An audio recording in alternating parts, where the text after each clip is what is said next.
नवरात्रि 9 रातें 9 रूप और माँ दुर्गा की वो शक्ति जो हर अंधकार को मिटा देती है। लेकिन क्या आप जानते हैं कि नवरात्रि के पीछे छिपी पौराणिक कथा क्या है? इसे सही विधि से कैसे मनाया जाता है और इन दिनों कौन सी बातें करनी चाहिए और किन से बचना चाहिए? नमस्कार और स्वागत है आपका डिवाइन लाइफ टेल्स में, जहां हम आपको सुनाते हैं धर्म, संस्कृति और आध्यात्मिकता की अद्भुत कहानियां। तो चलिए शुरू करते हैं इस पावन यात्रा को। नवरात्रि क्या है? नवरात्रि जैसा कि इसके नाम से ही स्पष्ट है, नव यानी 9 और रात्रि यानी रातें। यह 9 दिन और 9 रातों का एक महापर्व है जो आदिशक्ति माँ दुर्गा के 9 दिव्य स्वरूपों की आराधना के लिए समर्पित है। नवरात्रि वर्ष भर में मुख्य रूप से 4 बार आते हैं और हर एक का अपना विशेष महत्व होता है। चैत्र नवरात्रि जो मार्च अप्रैल में आते हैं, रामनवमी तक चलते हैं और इन्हें हिंदू नववर्ष की शुरुआत भी माना जाता है। वहीं शारदीय नवरात्रि सितंबर अक्टूबर में मनाए जाते हैं और इन्हें सबसे प्रमुख तथा बड़े पैमाने पर आयोजित किया जाता है जो दशहरा तक चलते हैं। इसके अलावा 2 गुप्त नवरात्रे भी होते हैं, माघ गुप्त नवरात्रे जनवरी फरवरी और आषाढ़ गुप्त नवरात्रि जून जुलाई। इन गुप्त नवरात्रों का महत्व विशेष रूप से साधना और तांत्रिक प्रयोगों के लिए माना जाता है। नवरात्रि की पौराणिक कथा, हर पर्व के पीछे कोई न कोई गहरी और प्रेरणादायक कहानी जरूर होती है। नवरात्रि की कहानी बुराई पर अच्छाई की शाश्वत जीत को दर्शाती है। पौराणिक कथाओं के अनुसार महिषासुर एक शक्तिशाली राक्षस था जिसका जन्म असुरों के राजा रंभ और एक भैंस के मिलन से हुआ था। इसी कारण वह जब चाहे भैंसे का रूप धारण कर सकता था। महिषासुर स्वभाव से ही बहुत महत्वाकांक्षी था और वह तीनों लोकों स्वर्ग, पृथ्वी और पाताल पर राज करना चाहता था। इस लक्ष्य को पाने के लिए उसने भगवान ब्रह्मा की कठोर तपस्या शुरू की। उसकी तपस्या इतनी शक्तिशाली थी कि पूरा ब्रह्मांड हिल गया।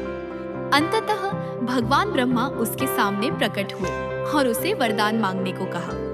महिषासुर ने अमृता का वरदान मांगा, लेकिन भगवान ब्रह्मा ने कहा कि यह संभव नहीं है क्योंकि जिसने जन्म लिया है उसे एक दिन मरना ही होगा।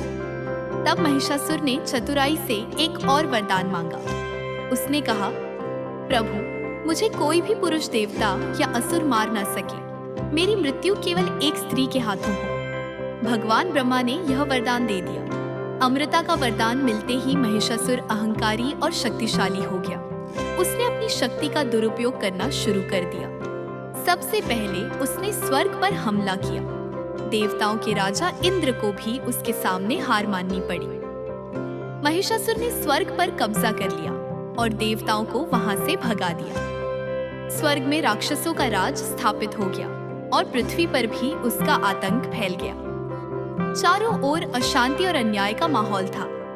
देवता अपनी शक्तियों के बावजूद महिषासुर को हरा नहीं पा रहे थे क्योंकि उसे भगवान ब्रह्मा का वरदान प्राप्त था कि कोई पुरुष उसे मार नहीं सकता। जब सभी देवता महिषासुर से हार गए और तरहमाम करने लगे तो वे भगवान विष्णु, भगवान शिव और भगवान ब्रह्मा के पास मदद के लिए गए। देवताओं की व्यथा सुनकर त्रिदेवों ने अपनी अपनी शक्तियों से एक दिव्य स्त्री का निर्माण करने का निर्णय लिया। भगवान शिव के तेज से उनका मुख, विष्णु के तेज से भुजाएं और ब्रह्मा के तेज से पैर बने। इसी तरह सभी देवताओं ने अपनी अपनी शक्तियों का अंश उन्हें दिया। सभी देवताओं की शक्तियों से एक दिव्य और शक्तिशाली देवी का जन्म हुआ जिन्हें दुर्गा नाम दिया गया।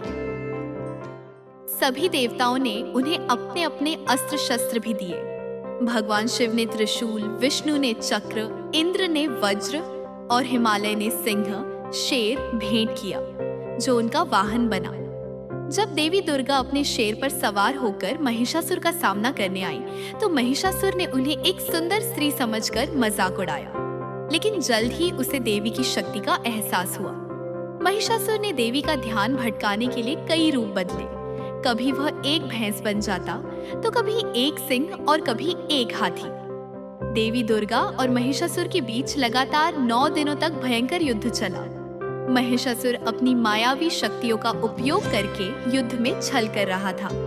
अंततः 9वें दिन जब महिषासुर ने भैंसे का रूप धारण किया, तब देवी दुर्गा ने अपने त्रिशूल से उसके शरीर में प्रहार किया और उसे भैंस के रूप में ही मार दिया। इस तरह बुराई का अंत हुआ और अच्छाई की जीत हुई।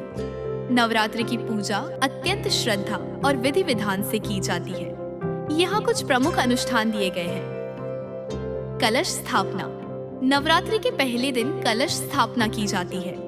एक मिट्टी के पात्र में जल भरकर उसमें सिक्के, सुपारी डालकर ऊपर नारियल और आम के पत्ते रखे जाते हैं। यह शुभ आरंभ और समृद्धि का प्रतीक है।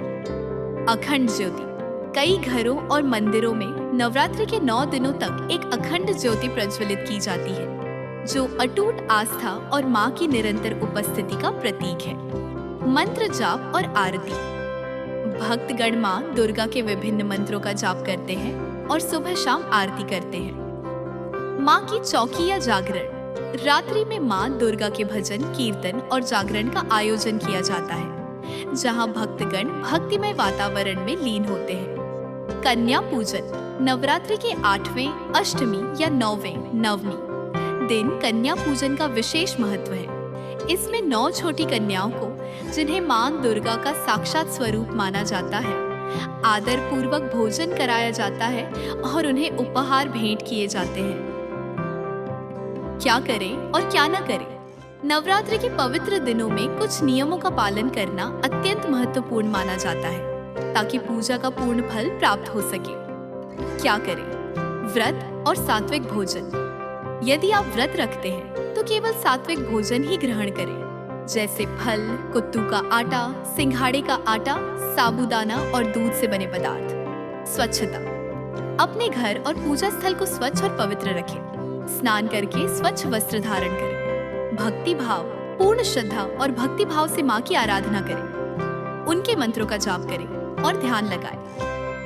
संयम। इस दौरान अपने विचारों, वाणी और कर्मों में संयम बनाए रखें। क्या न करें? तामसिक भोजन। मांस, अंडा, प्याज, लहसुन और अन्य तामसिक भोजन से पूरी तरह परहेज करें। नशा। किसी भी प्रकार के नशे, जैसे शराब, सिगरेट का सेवन बिल्कुल न करें। अपमान। किसी भी जीव का अनादर न करें, किसी का अपमान न करें और न ही किसी के प्रति द्वेष की भावना रखें। चमड़े का सामान। यदि संभव हो तो इन 9 दिनों में चमड़े से बनी वस्तुओं, जैसे बेल्ट, पर्स का उपयोग करने से बचें। दोस्तों, नवरात्रि केवल एक पर्व नहीं है, बल्कि यह आत्मशुद्धि, आध्यात्मिक विकास और आंतरिक शक्ति की जागृति का समय है। यह हमें यह याद दिलाता है कि बुराई कितनी भी प्रबल क्यों ना हो, अंततः सत्य और अच्छाई की ही विजय होती है। तो इस नवरात्रि माँ दुर्गा से शक्ति, बुद्धि और समृद्धि का आशीर्वाद प्राप्त करें और अपने जीवन में सकारात्मकता लाएं। आशा करते हैं कि आपको यह जानकारी पसंद आई होगी। अगर आपको यह वीडियो अच्छा लगा हो तो इसे लाइक करें, शेयर करें और हमारे चैनल को सब्सक्राइब करना न भूलें। अगले वीडियो में फिर मिलेंगे, तब तक के लिए जय माता दी।